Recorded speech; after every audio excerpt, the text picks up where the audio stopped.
اپنا کوئی سیاسی لیڈر نہیں چننا چاہیے، یہ بھی غلط سوچ ہے۔ ہندوستان ایک آزاد ملک ہے لیڈر صاحب، جنرل سیکریٹری صاحب، کوئی بھی یہاں۔ میں تو اس بات کا بہت ویرودھی ہوں کہ مسلمان بحیثیت مسلم کے اپنا کوئی پولیٹیکل لیڈر بنائے، اس کا ویرودھی ہوں، اور اس کو میں مسلمانوں کی مخالفت سمجھتا ہوں۔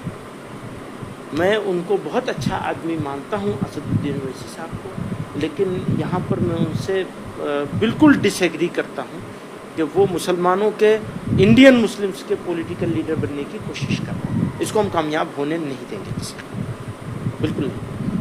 آپ حیدرآباد کے پولیٹیکل لیڈر بن جائیے، وہ ٹھیک ہے، مجھے وہاں تک بھی منظور ہے کہ وہ آندھرا اور تلنگانہ کے بن جائیں، اس سے آگے نہیں۔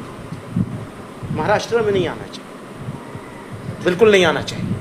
آپ کی دوسرے نمبر پر مسلمانوں کو بحیثیت مسلم اپنا کوئی سیاسی لیڈر نہیں چننا چاہیے، یہ بھی غلط سوچ ہے۔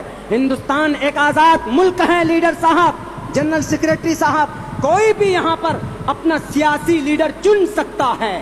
ہندو مسلمان کو چن سکتا، مسلمان ہندو کو چن سکتا ہے۔ آپ کو کہنے کا ادھیکار نہیں ہے کہ ہم کسی کو مہاراشٹر کی سرزمین پر ان کی جماعت کو ہم پھیلنے نہیں دیں گے۔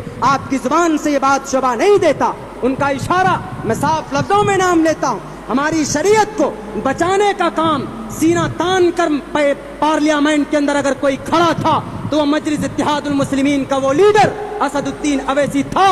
وہ ہمارا لیڈر اس معنی کر ہے کہ جب سارے دنیا کے بڑے بڑے ایم پی تھے وہاں پر چپ تھے، لیکن انہوں نے اگر شریعت کو بچانے کا کام کیا ہے تو وہ ہمارا ہے لیڈر، ہم مانتے ہیں۔ سیاسی پہلو اعتبار سے انہوں نے ہندو کو بھی، دلت کو ساتھ لیا ہے اور مسلمان کو ساتھ لیا ہے، جو کہ بہت زیادہ غریب، کچلے اور دبے لوگ ہیں۔ سیمانچل ہندوستان کا سب سے غریب علاقے کے اندر نام لیا جاتا ہے، لیکن سیمانچل کی بدحالی کے لیے ابھی رپورٹ پیش کرنے والا کوئی ابھی تک پیدا نہیں ہوا تھا۔ یہی اسد الدین اویسی نے غریب، دلت، مسلموں کے لیے ایک بل پیش کیا سیمانچل کے تئیں، تو وہی اسد الدین اویسی ہے۔